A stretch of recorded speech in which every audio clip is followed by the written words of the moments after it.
Social media amasung nungthil phongba pauchesingdagi maruoiba pausing thamjari ahanbada jiribamda mar amadi meitei CSO sing santi puraknaba wari sanakhre jiribamda thokriba kanglupki irang asi makha tana thoktanabagi-damakta ngarang nungthil silchardagi rongpurda leiba hotel sagarika resorta meitei civil society organization singi mihut sing amadi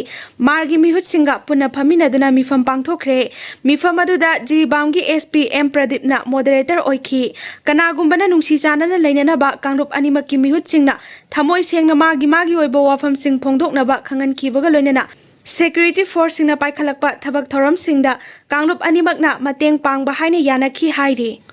Ex-Army Oramba Kuki Nupa Ama Heroin Gakonana Fare Silong Police na Happy Valley area Hariba Mafamasida Ajat Awok Sing Check Dawbada Assam Regiment Tagi 2001 ta retire Laukraba Kuki Nupa Ama Heroin gram 69.41 soap case 6 ta haptuna Purambadagi Phagat Pangamle Hairi Drugs Kakonana Faraba Myoy Adugi Maming Lunkhozang Kuki Elias Pazang Elias Jangkholal Sahi Humpum Doini Hairi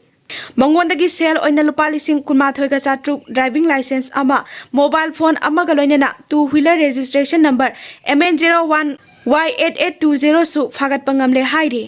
July ahum amasung mari sarkar gi mahiloisang sing government aided school private school central school sing suti lauthokre Manipur da thokliba irang asida Bharat ki Prime Minister na tumina leiba si loilam sandokpagi masak ningsing hanbani haina angomsa bimol akoijamna ngarang house da thamkhre loinana wahang kaya amasu hangkhre ahanba wahang da Bharat Sarkar na tumina leiba sina Manipur asi Bharat Sarkar da karisu mathau tade haina khanbra ani subada Manipur dagi asoka sakra phangkraba mayam asi ikai khumnade takpra Ahum suba wahang da leibak asigi mingchat purakraba Manipur sanaroi singbu karisu mathau tade takpra Mari suba wahang ningtamba chahi humdraga manga suraba phawba loilam sandokpagi mami Manipur da kokhandriba karigino manga suba wahang da Bharat ki textbook da awang nongpok lamdam jalhanba ngamdriba karigino taruk suba da awang nongpok lamdam asi tongan bani haina lauriba karigino Taret suba aroiba wahang Manipur irang asida miyoi kaya ama leikhidre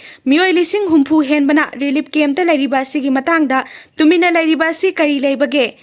Parliament mifamda Manipur da thokliba lana sigi matangda opposition na mapung phana wafam puthokpa ngamdre RK imo Manipur da thokliba kangluk anigi lana sigi maruoiba issue singi matangda Parliament ki chathariba session asida opposition na mapung phaba wafam puthokpa ngamdre haina Sagolban AC ki MLA RK imona maral sirakli social media X ta thagalakpa post amada akaknaba opposition gi maming di pandaba MLA RK imona hai illegal immigrant su amasung NRC yauna lana sigi core issue sing chathariba mifam asida opposition gi maikaidagi ningthina thamba ngamdre Parliament ki session asi TV debate natraga election campaign nate madugi mahut leibag asigi miya mamangda Manipur da thokliba kangrup anigi lana sigi core issue sing puthoktuna khangangadabani opposition gi maikaidagi Manipur gi matangda phongdokhiba adu fajaraba election gi speech ni Parliament ta opposition gi lusingba singna lenga ki asoiba aranba khaktamak puthoktuna wa ngangli madugi mahuta issue sigi waroisin puraknaba center lengakta suggestion pinabasu MLA RK imona appeal tarakli Panbayai hojik chathariba Parliament session da ngarang Manipur dagi Lok Sabha gi Congress ki MP Dr. Angomsa Bimol akoijamna state asida thokliba kangrup anigi lana sigi matangda mahaki oiba wafam kaya phongdokhibani